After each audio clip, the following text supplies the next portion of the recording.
AITA for refusing to buy my wife a new car after paying off our mortgage and telling her she needed to get a job first, even though she's been a SAHM for 15 years and feels undervalued. I'm a 36M. My wife is 35F. We've been married since our early 20s. We met in college, although she didn't finish because she got pregnant with our son, who is now 15. We also have a daughter who is 13. For almost all of our adult lives, I've been the sole breadwinner, and she's been a stay-at-home mom. It made sense when the kids were babies. Honestly, back then I was just grateful she was willing to take on the chaos of diapers and teething and endless laundry while I worked long hours trying to establish myself. I work in IT and earn about $140,000 a year. We live in a low cost of living area, so that salary goes much further here than it would in a big city. I'm careful with money. Some people might call me frugal, others might call me cheap. Personally, I like to think I'm just disciplined. My guiding principles with money have always been avoid debt at all costs, pay things off early, and always save for the future. That's how we managed to buy our 2 cars outright, a 2017 and a 2014, both paid in cash, and recently pay off our mortgage. My wife, on the other hand, has a different relationship with money. She's not reckless, but she's definitely a spender. She loves her self-care routines. Makeup, eyelashes, hair treatments, face creams, nails, waxing, little shopping trips at Target or Amazon. If she has money in her account, she'll find a way to use it. That's just who she is. She likes the small joys, the treat-yourself lifestyle. For years, that difference in philosophy didn't cause huge issues. Sure, we'd argue sometimes when I'd point out that she'd gone overboard on Sephora or gotten takeout 3 times in a week, but we usually smoothed it over. To try to keep things balanced, we eventually came up with a system. Each of us gets $800 a month in discretionary spending money. This way, she can buy whatever she wants without me hovering over receipts, and I can save up for the bigger ticket things I like a new Kindle, a bike, or sometimes tech gadgets. But here's where the friction starts. I usually roll mine over and save. She burns through hers within the first 2 weeks. Then she comes to me with requests like, can you cover takeout tonight? Or can you order this thing from Amazon for me? I don't have enough left. When I push back, her argument is always the same. You barely spend anything, so what's the harm? That's the line that drives me crazy. To her, because I'm not constantly buying stuff, my saved money is fair game. To me, it feels unfair. Why should I have to sacrifice the bigger things I've been saving for just because she doesn't pace herself? It's become a recurring fight. Another layer of this is that she's never really been interested in the big picture stuff. I handle all the budgeting, all the bills, all the retirement contributions, all the planning. I try to keep her in the loop. I'll sit down and say, here's where we are with savings, here's what we're putting toward retirement, here's what's going into the kids' college funds. Every time, she waves me off with a laugh and says, you know I'm not interested in that stuff. Just don't let us go broke. At first, I thought it was just trust, that she trusted me to handle it. But over time, it started to feel like indifference. Like she doesn't want to think about the future. She just wants to enjoy the present. And don't get me wrong, I get it. She's had a tough job raising 2 kids, managing the house, putting her own career on hold. That's not nothing. In fact, it's huge. I've always respected that. But now that the kids are teenagers and barely need constant care, I thought maybe she'd start to show some interest in planning for the next phase of her lives. Instead, she's leaning harder into this life is short, let's spend now mentality. For context, here's what spending looks like for me versus her. Me, I'll spend $200 on a Kindle after saving for months. I'll drop $400 on a bike upgrade after setting aside portions of my allowance for half a year. I buy books, tools for the garden, hiking gear, but always spaced out, always planned.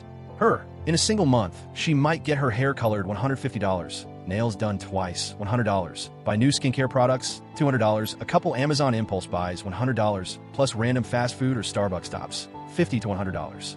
It adds up fast. By the second week of the month, she's usually at zero. It's not that I begrudge her wanting those things. I want her to feel good about herself. But when she spends all of hers and then asks for mine, it feels like I'm subsidizing her choices. And when I say no, I become the tightwad husband who never wants to have fun. This difference in our approaches has always simmered in the background of our marriage. But recently it boiled over in a way that I can't stop replaying in my head. The moment everything came to a head was the day I paid off our mortgage. It should have been one of the happiest days of my life. I've been working toward it for years. Every bonus check, every little raise, every side project, I funneled extra toward the principal. I checked our loan balance like some people check the weather. For me, it was more than a financial milestone. It was proof that all the discipline, all the saying no to impulse buys, all the nights worrying about interest rates, it was worth it. I came home from the bank that afternoon, practically buzzing. I'd even stopped to pick up a small cake from the grocery store that said paid in full and icing. I couldn't wait to tell her. Guess what? I said, setting the cake on the kitchen counter. She was scrolling through her phone, half distracted. What? We're done. House is ours. No more mortgage. She looked up. Wait, seriously? I nodded, grinning like an idiot. Seriously, I just made the last payment. We own this place outright.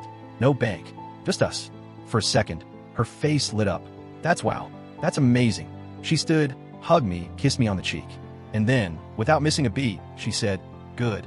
Now we can finally buy a new car. It was like being doused with cold water. I blinked. A new car? Yeah. She gestured vaguely toward the driveway. The Honda's what? From 2014? The Subaru's 2017? They're getting old. We deserve something new. Something nice. I try to laugh it off. Old. They run perfectly fine. No issues.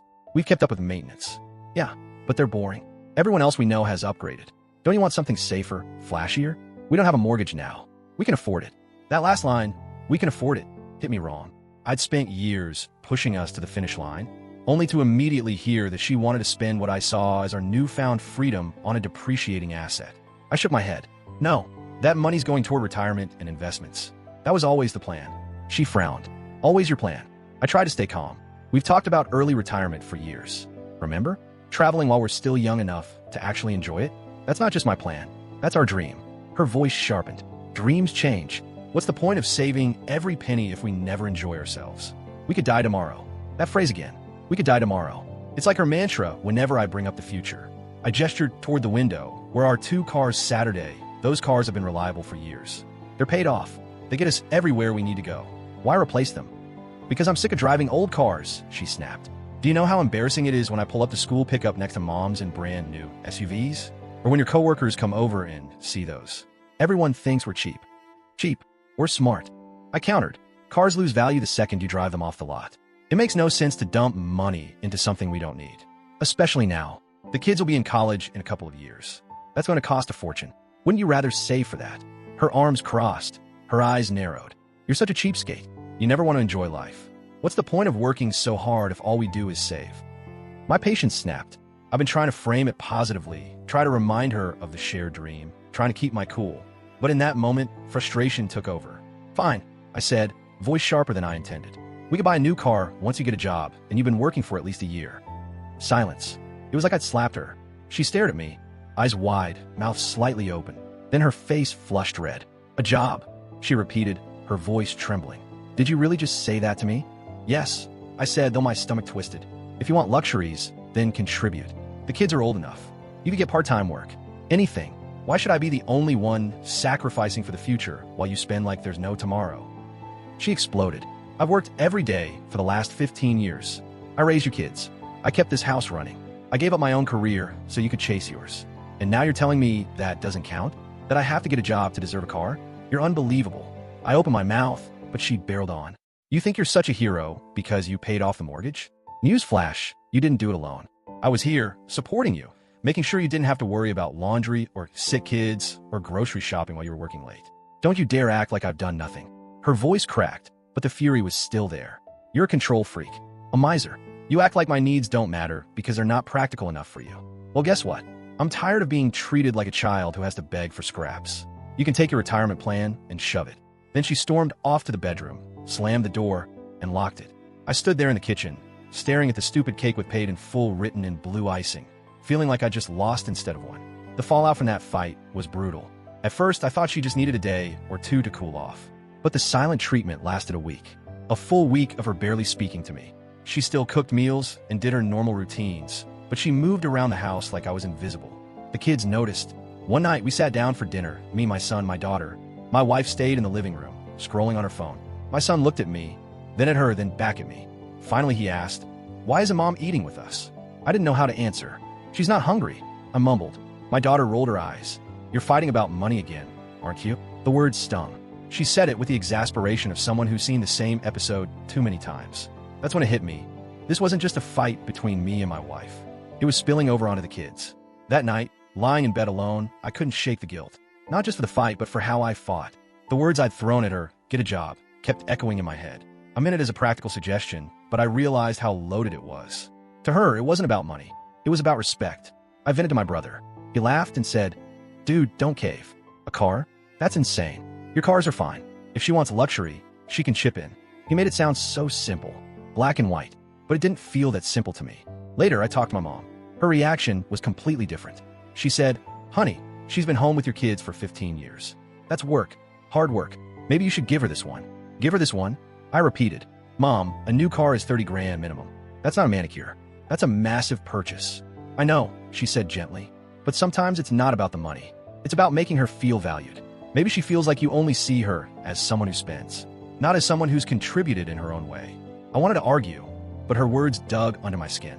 She'd spent the last decade and a half as a stay-at-home mom. That meant endless school drop-offs, late-night fevers, laundry, cleaning, cooking grocery runs. It meant being the one on call every time the school nurse phoned. It meant putting her own career on permanent pause. Now the kids are teenagers. They don't need her in the same way anymore. She has more time. Maybe, in her mind, the car isn't just about transportation. Maybe it's about validation, about feeling like she gets something tangible back for all those invisible years of labor. And then I show up waving spreadsheets and retirement calculators, telling her to wait. Or worse, telling her to get a job. Of course, she felt insulted. Still, another voice in my head kept saying, but she's not wrong about life being short. What if something did happen tomorrow? What if all my careful saving ended up just padding accounts we never lived to spend? Would I regret not buying the car? Being the sole breadwinner isn't easy either. I've spent 15 years with the weight of knowing that if I lost my job, everything could crumble. Every promotion, every raise, every side hustle. I've chased them because I felt I had to. I'm the safety net, the provider, the planner. Paying off the mortgage wasn't just about money for me. It was about security. It was about breathing easier at night, knowing no bank could take our home. It was about finally seeing light at the end of the tunnel. The dream of retiring early, traveling, living without constant financial pressure. So when she dismissed that moment with "now we can buy a new car," it felt like she was erasing all of it. Like the years of discipline meant nothing. It took weeks before we actually sat down and talked. One Sunday afternoon, I finally cornered her while she was folding laundry. I said, "We need to talk. I don't care if it turns into another fight, but I can't live like this." She sighed. "What's there to talk about? You made it clear how you feel." I said, "I know what I said hurt you. Well, I told you to get a job. I wasn't saying your work as a mom doesn't matter. I know it does.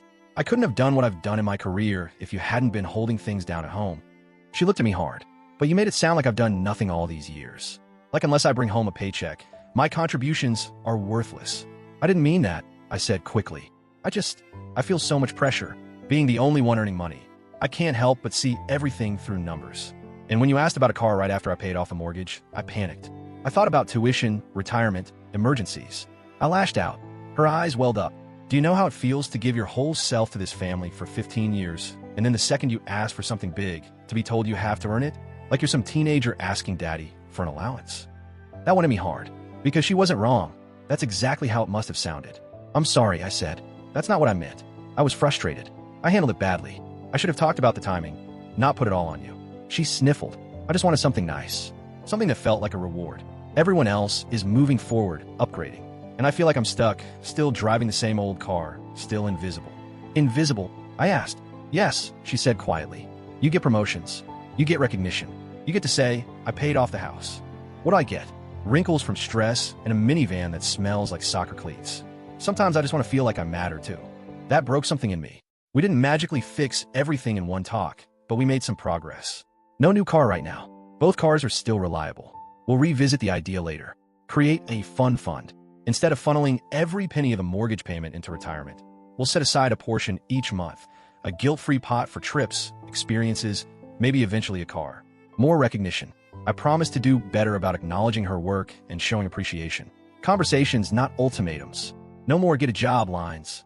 No more name calling. My brother thinks I caved. My mom thinks I finally understood. The kids are just relieved the icy tension has thawed. I'm still conflicted. On one hand, I know I was right about the numbers. Financially, a car makes no sense right now. On the other hand, I see now that it was never really about the car. It was about what the car represented to her. Proof that she's not just the background character in this family story. I don't regret standing my ground on the purchase, but I regret how I framed it. At the same time, part of me still wonders, am I enabling unhealthy spending habits by creating this fun fund? Or am I finally learning to balance future security with present happiness?